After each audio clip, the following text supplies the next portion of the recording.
O good day sa inyo mga ka-beard. This is Bearded Talk episode 3. So kung hindi nyo pa napapanood yung second video natin, you can watch it sa Facebook page natin or dun sa YouTube channel natin. For this topic, we will be talking about how the business should prepare for post-pandemic scenarios. If you're a business owner, you may want to stay tuned para marinig kung ano yung limang tips na to. If you're an employee, you can also take advantage of this kasi pwede nyo rin makita if your business is going on the right direction in preparing for the post-pandemic scenario or the new normal, as we should say. So if you have things to share, feel free to comment, like, and share this video. And if you have any questions later on, I'll be giving you the ways on how you can reach out to us for any concerns that you might have. So let's go ahead and talk about the tips that I would like to share to everybody to prepare the business post-pandemic. So yung tips natin can be easily remembered just by remembering 5 words that starts with the letter P. P as in Peter. We call it the 5 Ps. So as a business, you may want to look at your position, ask yourself what are your plans, ano na ngayon yung perspective natin, the projects, and the level of preparedness. So we will be talking about that individually on this presentation.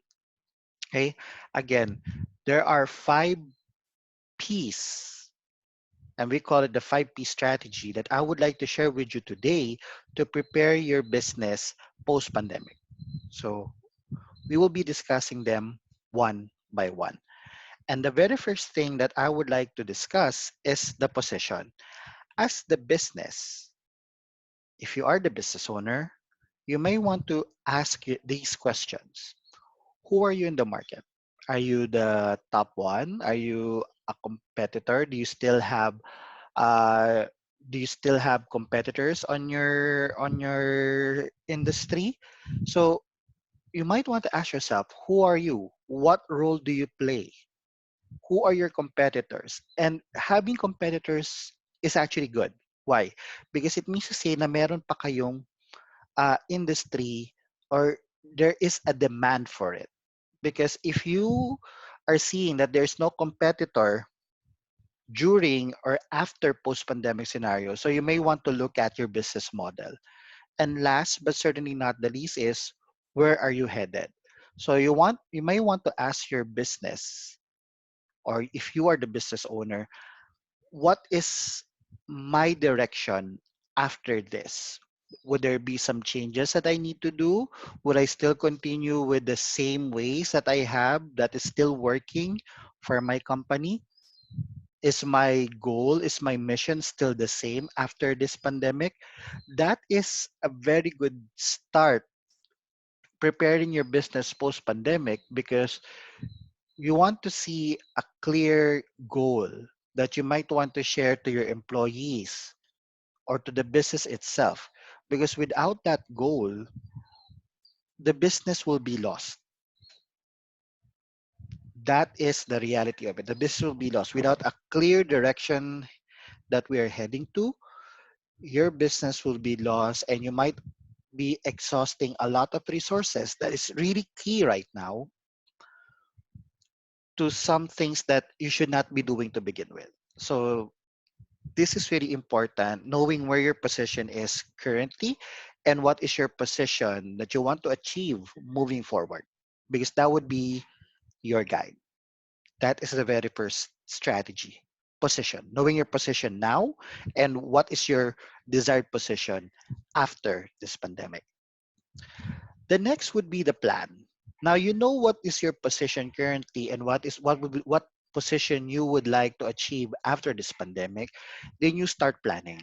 So may mga tao siguro nag-iisip na hindi natin mapaplano lahat. And that is true. You cannot really prepare for everything. But at least you prepare something. Why? Because if you fail to plan, you are technically planning to fail. So think of it, plan. Think broadly, deeply, and take a long view. especially if you're still seeing your business on a very good position after this pandemic. Currently, on the situation right now, there are some businesses that is on survival mode. So, ano yung mga plano natin for us to survive this pandemic? So that would give us a leverage on preparing post-pandemic. Another thing that you may want to look at is, so you have prepared your plans to survive this pandemic, but also start planning what are your plans to go back after this pandemic. Ano yung mga plano natin? Will you change some of the processes that you might have? If you are a business that is not really fond of work from home option, baka ngayon you might want to consider that.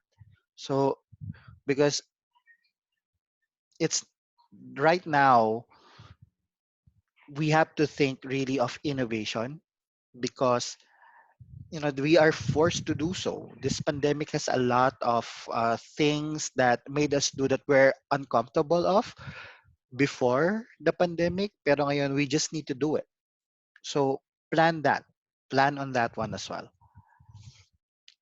The next thing that you might want to do when you want to prepare your business post pandemic is the perspective of it. Now, think of the effects of the pandemic in your company's culture.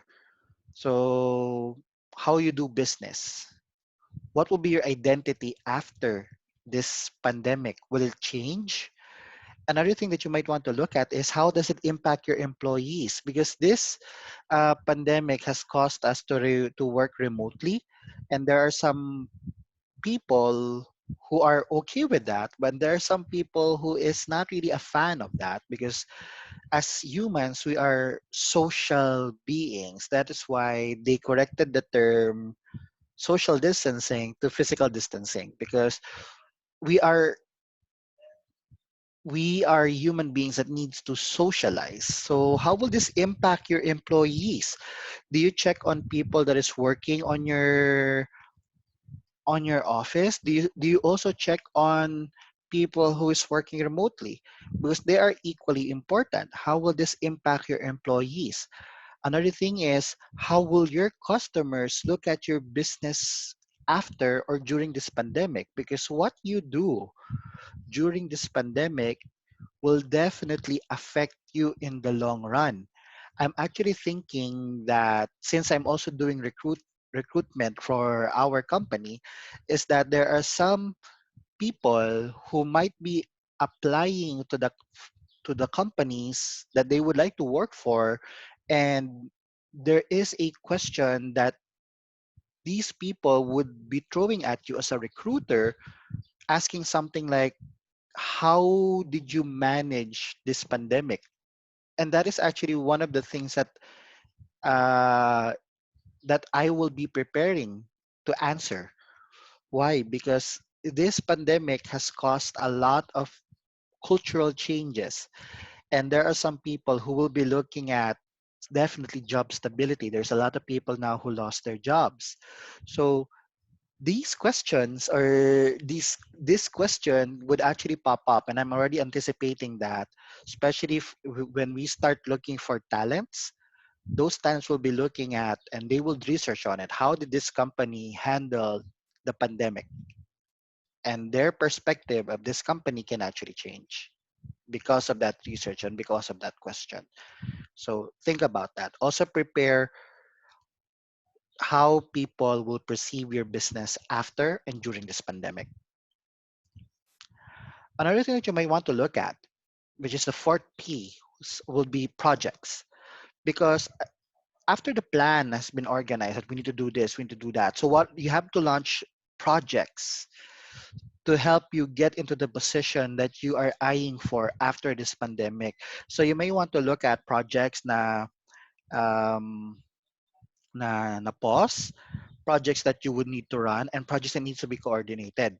You have to prioritize and organize those projects. You don't want to put up naman a lot of projects where in fact you only have a key handful of people to manage that or to organize that project.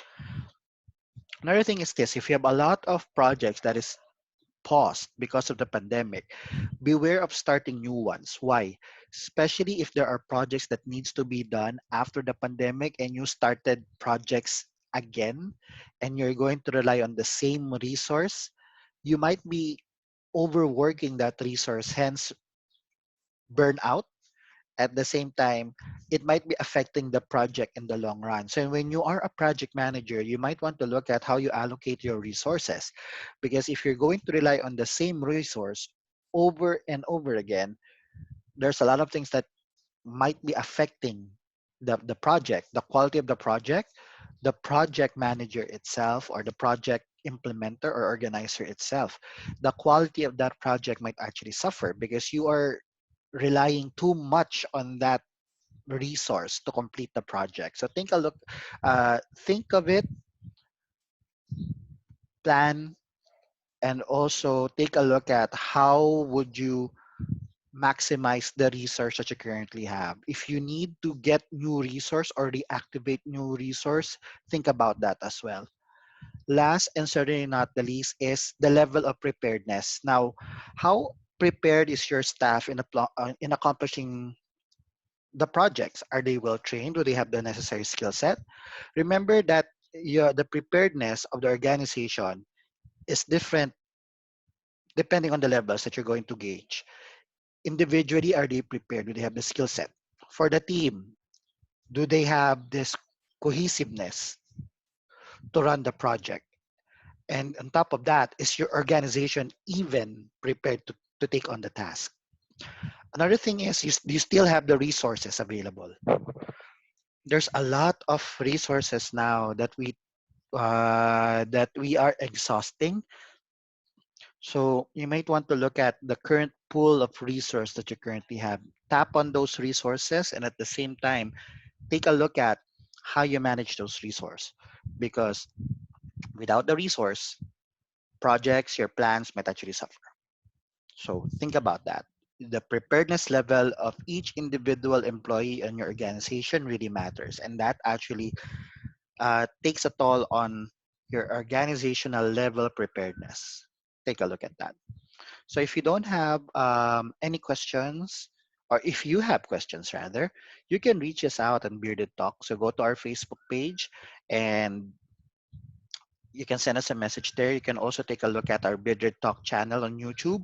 And you can also send us an email on beardedtalk20@gmail.com if you have any questions or clarifications. If you want to suggest topics that we would like to talk about, feel free to do so. And if you don't have any questions, we will be ending this Bearded Talk episode 3 today, and I hope to hear from you soon. Thank you.